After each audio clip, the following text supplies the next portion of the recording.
In China, President Xi Jinping opened his Communist Party's Congress. In a speech to more than 2,000 delegates, the leader of one-party China laid out his vision for the future of the world's most populous nation. He stressed his goal of reunifying the self-ruled island of Taiwan with China. The resolution of the Taiwan issue is a matter for the Chinese themselves to decide. We insist on striving for the prospect of peaceful reunification with the greatest sincerity and with the greatest effort. However, we are not committed to abandoning the use of force, and we reserve the option of taking all necessary measures.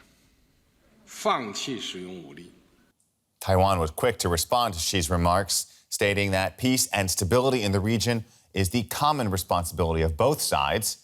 Chinese Communist Party members are expected to hand Xi a rare third term, possibly strengthening his iron grip on the biggest global economy after the United States. Let's have a quick look at his rise to power. Xi Jinping's political journey has been epic, from political exile during the upheavals of the Cultural Revolution to becoming the most powerful Chinese leader since Mao Zedong in the 1970s.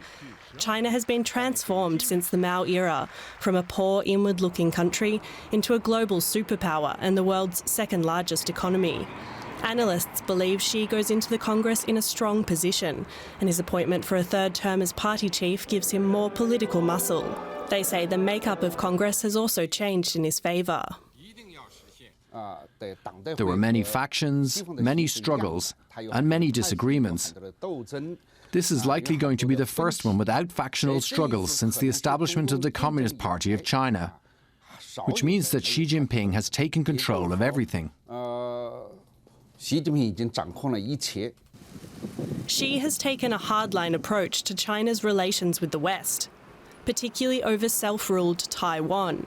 Xi wants Taiwan to revert to Beijing's rule by 2049, the centenary of the foundation of the People's Republic. He's not ruled out taking the island by force. His reluctance to condemn Russia's invasion of Ukraine has antagonized the West, and his efforts to grab territory in the South China Sea have angered China's neighbours. Relations with the United States are at their lowest ebb for years, while tensions between the EU and China could escalate if Xi strengthens his commitment to a confrontational foreign policy. While the rest of the world is easing COVID-19 restrictions, China's authorities have intensified their efforts to contain outbreaks, with strict lockdowns, mass testing and lengthy quarantines. This zero-COVID approach is one of Xi's landmark policies. It's also turning into the most potent test of his leadership so far. At least one person was arrested in Beijing for hanging a protest banner in the city. Such protest actions are highly unusual. Economic growth under Xi is suffering, and fears of a global recession triggered by the war in Ukraine have hit confidence. Any hint of China's future direction will be followed closely around the world. Correspondent Fabian Kretschmer is following the party Congress for us in Beijing. Fabian, Xi's remarks regarding Taiwan, let's have a quick focus on that. Talking about possible use of force or not taking that off the table. Is that just posturing, or is this a true threat that Taiwan's allies need to take seriously?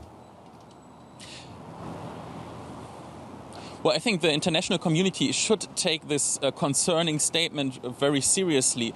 Definitely. I mean, but let me add some context. I mean, the wording was very strong, but it is not really new. I mean, there were similar statements also saying that no measurements can be ruled out in the Taiwan question. So it is not new. And most observers say that a war over Taiwan in the next years is rather unlikely, and actually has become more unlikely because of the war in Ukraine, because right now the uncertainties in terms of foreign policy are really very high, and the Chinese leadership is rather risk-averse. But on the long term, the risk is there, and I think Xi Jinping has made it very clear also after all what he said today, that he is willing to pay the price in terms of economic consequences, and that he prioritizes his political goals. And one of his core national interests is the Taiwan question. question. He wants to unify what he says, the motherland with Taiwan. I think the West should take it very seriously. And you mentioned just now some of his political interests. Xi is almost certain to get his third term in office. Does that make his power absolute? I mean, how absolute his power really is, nobody can say for sure, but every indicator says that his grip on power is very, very firm. And clearly he's the most powerful leader since Mao Zedong. That is also very clear. And yeah, also his third term, I mean, anything else would be a sensation. So I'm expecting that is for sure. And what could be possible is that he would have to make some concessions or compromises when it comes to the economy. I mean, that depends on who will be the next prime minister and how much influence he or she will have.